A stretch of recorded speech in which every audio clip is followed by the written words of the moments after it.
حمران جو حضرت عثمان کے غلام ہیں، انہوں نے دیکھا حضرت عثمان کو کہ حضرت عثمان نے وضو کا پانی منگوایا اور اپنے دونوں ہاتھوں پر برتن سے پانی ڈالا. برتن سے کیسے؟ یوں، ٹھیک ہے، برتن سے پانی ڈالا، بیچ میں نہیں ہاتھ ڈالے، بلکہ کیا کیا، برتن سے پانی ڈالا اور ان کو 3 مرتبہ دھویا. ایک دفعہ ڈالا، دھویا، پھر ڈالا، دھویا، پھر ڈالا، دھویا. اب آپ جب ٹیپ کھولتے ہیں تو آپ کیا کر سکتے ہیں؟ اب بار بار ٹیپ کھول کے دھو کے پھر ٹیپ بند کرنے اور اس میں تو ٹائم ضائع ہو جائے گا. تو آپ کیا کر سکتے ہیں؟ بس اتنا ٹیپ کھولیں کہ جس سے اتنا پانی گرے کہ آپ آرام سے اس میں 3 دفعہ آپ مل کے، یعنی انٹینشنلی آپ کیا کریں، کم از کم 3 دفعہ اس کو مل لیں. پانی آپ کا کھلا ہوا کیونکہ ان کا پانی خود نہیں گرتا تھا نا، اس لیے انہوں نے 1 دفعہ ڈالا، دھویا، پھر ڈالا، دھویا، پھر، یعنی 1 دفعہ مل کر جو کچھ اس پہ آیا اسے بہا دیا، پھر مل کے پھر بہا دیا، پھر بہا دیا. تو آپ کے تو اوپر سے پانی بہ رہا ہے، لہٰذا آپ اس کو ساتھ ساتھ ملتے جائیں اور ساتھ ساتھ، یعنی دونوں ہاتھوں کو آپ کم از کم 3 مرتبہ مل لیں. پھر اپنا دایاں ہاتھ پانی میں ڈالا، یعنی وہ برتن ایسا ہوگا نا کہ جس میں سے اگر ہر دفعہ انڈیلے پانی تو کیا ہے، گر جائے گا. تو انہوں نے اب ہاتھ دھل گئے تو برتن کے اندر ہی پانی میں ہاتھ ڈال لیا. اس کے بعد کلو کی اور ناک میں پانی چڑھایا اور ناک کو جھاڑا.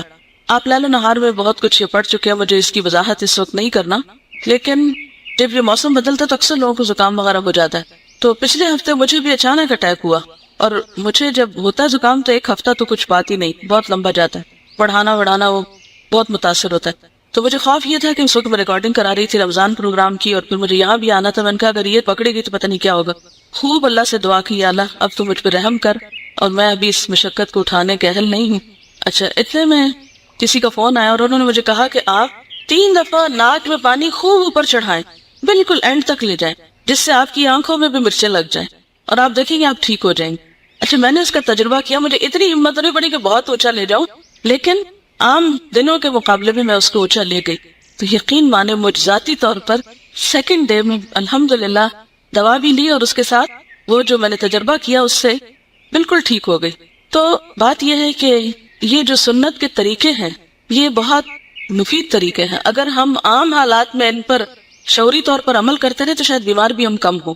پھر اپنا چہرہ 3 مرتبہ دھویا اور ہاتھوں کو کوہنیوں تک 3 مرتبہ دھویا. پھر اپنے سر کا مسح کیا، اس کے بعد ہر پاؤں 3 بار دھویا. پھر فرمایا میں نے نبی صلی اللہ علیہ وسلم کو وضو کرتے ہوئے دیکھا، آپ نے میرے اس وضو جیسا وضو کیا، اور فرمایا جو کوئی میرے اس وضو کی طرح وضو کرے، اب شرط آپ دیکھیے کیا ہے، جو کوئی میرے اس وضو کی طرح وضو کرے، یعنی اچھی طرح ہاتھ دھوئے اور ناک میں پانی چڑھائے اور صاف کرے اور سب کچھ، پھر 2 رکعتیں پڑھے جس کو عام طور پر تحیۃ الوضو کہتے ہیں، اور ان میں اپنے دل میں مختلف خیالات لے کر نہ آئے تو اللہ تعالیٰ اس کے پچھلے گناہ معاف فرما دیں گے.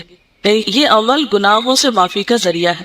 اچھا، میں جب کل یہ نقل پڑھ رہی تھی تو شروع کیا، ایک بات یاد آئی، اس کو جھٹکا، رکوع تک دوسری یاد ہے، اس کو جھٹکا، سجدے تک ایک اور یاد آئی.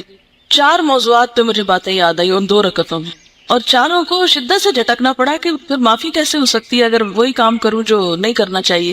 بظاہر دیکھنے میں یہ 2 رکعتیں، لیکن یہ 2 رکعتیں ایسی نہیں ہیں کہ آپ جھٹ پٹ بس ایسے وضو کریں جیسے تیسے آیا، کونیاں خشک ہیں، ٹخنے خشک ہیں، اور بس ایسے ہی پانی ڈال لیا منہ پہ اور پھر نماز میں بھی خیالات اور باتیں کر کے تو کہا نماز پڑھ لی. نہیں، ان شرائط کے ساتھ ہر چیز کا ایک طریقہ ہوتا ہے، ایک سلیقہ ہوتا ہے، کنڈیشنز ہوتی ہیں. اگر ان شرائط کو پورا نہ کیا جائے تو بعض اوقات کام پوری طرح افیکٹو نہیں ہوتا، یعنی وہ عمل جو ہے آپ کا مؤثر نہیں ہوتا.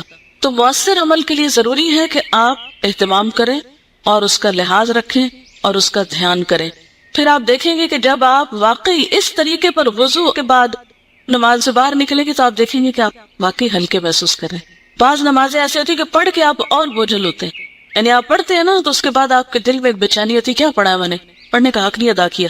تو اگر آپ صرف ایک دن محاسبہ کریں نماز میں کہ کتنی باتیں سوچی ہیں، یہ کانشیسلی میں کر رہی تھی کہ کچھ نہیں سوچنا، ایک بات یاد آ گئی اس کو ہٹایا، پھر ایک یاد آ گئی تو میں نے کہا کہ 2 رکعتوں میں 4 باتیں تو میں نے یاد کی ہیں. اس کو آپ ٹوٹلی تو نہیں روک سکتے، لیکن بات یہ ہے کہ اگر خیال آیا تو اس کی کہانی نہ بنائے، آگے اس کو ادھر ہی نکال دے. یہ ضرور کر سکتے، تجربہ کیا میں نے، جب چھٹک دیا تو پھر ہٹ گئی وہ بات. لیکن جب ہم اسی میں ہی کھو جاتے ہیں تو پھر پتہ نہیں چلتا کہ پڑھ کیا رہے ہیں. ایک اور روایت میں الفاظ یوں ہیں، فَلَمَّا تَوَدَّعَ عُثْمَانُ قَالَ أَلَا أُحَدِّثُكُمْ حَدِيثًا لَوْلَا آيَةٌ مَا حَدَّثْتُكُمُوهُ سمعت النبي صلى الله عليه وسلم يقول لا يتوضأ رجل يحسن وضوءه وَيُصَلِّ الصَّلَاةَ إِلَّا غُفِرَ لَهُ مَا بَيْنَهُ وَبَيْنَ الصَّلَاةِ حَتَّى يُصَلِّيَهَا قَالَ عُرْوَةُ الْآيَةُ إِنَّ الَّذِينَ يَكْتُمُونَ مَا أَنزَلْنَا مِنَ الْبَيِّنَاتِ وَالْهُدَى مِن بَعْدِ مَا بَيَّنَّاهُ لِلنَّاسِ فِي الْكِتَابِ أُولَئِكَ يَلْعَنُهُمُ اللَّهُ وَيَلْعَنُهُمُ اللَّاعِنُونَ۔ صحیح بخاری کی روایت ہے، حضرت عثمان رضی اللہ تعالیٰ عنہ جب وضو کر چکے تو کہنے لگے میں تم کو ایک حدیث سناتا، اگر قرآن کی ایک آیت نہ ہوتی تو میں تم کو حدیث نہ سناتا۔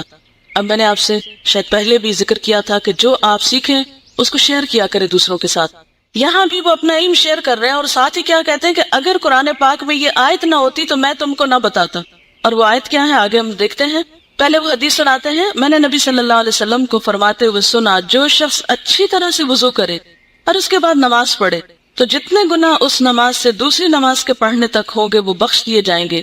عروہ نے کہا کہ آیت یہ ہے، ترجمہ بے شک جو لوگ چھپاتے ہیں ان چیزوں کو جو ہم نے نازل کی روشن دلیلوں اور ہدایت میں سے، اس کے بعد کہ ہم نے اپنی کتاب میں انہیں لوگوں کے لیے کھول کر بیان کر دیا ہے، یہی وہ لوگ ہیں کہ لعنت کرتا ہے ان پر اللہ تعالیٰ اور لعنت کرتے ہیں ان پہ لعنت کرنے والے، کہ جن کے پاس علم ہے اور پھر وہ اس کو آگے نہیں دیتے، چھپا کے رکھتے ہیں، اس کو بس اپنا ہی خزانہ سمجھتے ہیں، تو ایسے لوگ اللہ کی رحمت سے دور ہوتے ہیں۔ تو کہتے ہیں چونکہ قرآن میں یہ آیت ہے اس لیے میں تمہیں یہ حدیث بتا رہا ہوں۔ اور واقعی ان آیات نے صحابہ کرام کے اندر ایسا زبردست جذبہ پیدا کیا ہوا تھا کہ وہ کوئی بھی چیز جو انہیں معلوم تھی وہ اس کو اپنے اوپر ایک امانت سمجھتے تھے اور آگے پہنچاتے۔ اور اگر آپ دیکھیے کہ وہ نہ پہنچاتے تو کیا علم ان تک ہی بس نہ ہو جاتا، ختم نہ ہو جاتا؟ آج ان چیزوں سے ہم کیسے فائدہ اٹھاتے؟ اور اگر آج ہم اپنے پارٹ پر ان کو آگے نہیں پہنچاتے تو دوسرے لوگوں تک کیسے بات پہنچے گی؟ انہیں کیسے پتا چلے گا؟ وہ کیسے فائدہ اٹھائیں گے؟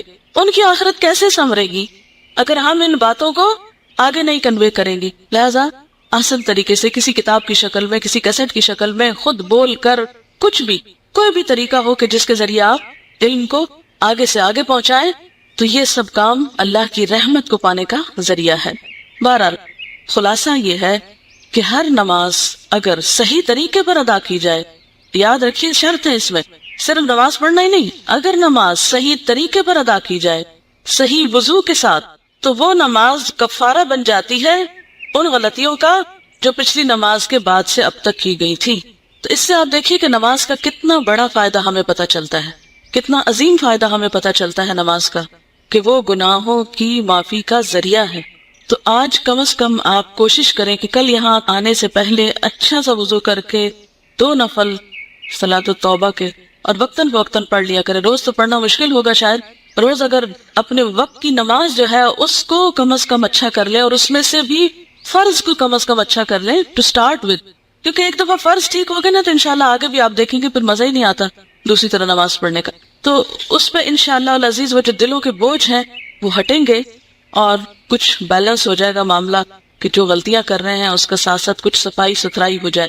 کبھی بھی گناہوں کو ٹالے نہیں، اچھا پھر کر لیں گے، اچھا پھر ہو جائے گا، ابھی بڑی مصروفیت۔ تو زندگی کا کون سا حصہ ہے جس میں انسان مصروف نہیں؟ ہر حصے کی الگ مصروفیات ہیں، تو پھر اس کے ساتھ ساتھ ہی ہم کو عبادات کرنی ہے، ٹھیک ہے؟ اور خصوصاً یعنی عام دنوں میں تو اگر آپ اپنے فرائض وغیرہ اچھے سے ادا کرتے ہیں، لیکن جب کبھی کوئی خاص غلطی ہو جائے جس سے آپ پریشان ہو اٹھے تو پھر اس وقت حل کیا ہے؟ اچھا سا وضو کر کے اچھی سی 2 رکعت نماز، ٹھیک ہے؟ دل کی حالتیں بدلتی ہیں اور دس از ویری نیچرل، لیکن ریشو یہ نہیں ہونا چاہیے کہ اکثر نمازیں خراب اور کوئی ایک سیدھی۔ ہونا یہ چاہیے کہ اکثر نمازیں اچھی اور کوئی ایک آدھ اگر کم درجے کی بھی ہو گئی تو چلے کوئی بات نہیں، لیکن ہمارا حال یہ نہیں ہونا چاہیے کہ زیادہ نمازیں تو بس ادھر ادھر کی اور کوئی ایک آدھ کبھی اچھی ہو گئی۔ دیکھیں تحیت الوضو تو ہوگا ہی اس وقت جب آپ وضو کریں گے، اور وضو عام طور پر آپ نمازوں سے پہلے ہی کرتے ہیں۔ تو جو اوقات ہیں ممنوع جس میں نفل نماز پڑھی جائے وہ فجر کی نماز کے بعد اور عصر کی نماز کے بعد، تو اس پہ نہیں پڑھیں، فجر سے پہلے نہیں، فجر کے بعد اور عصر کے بعد۔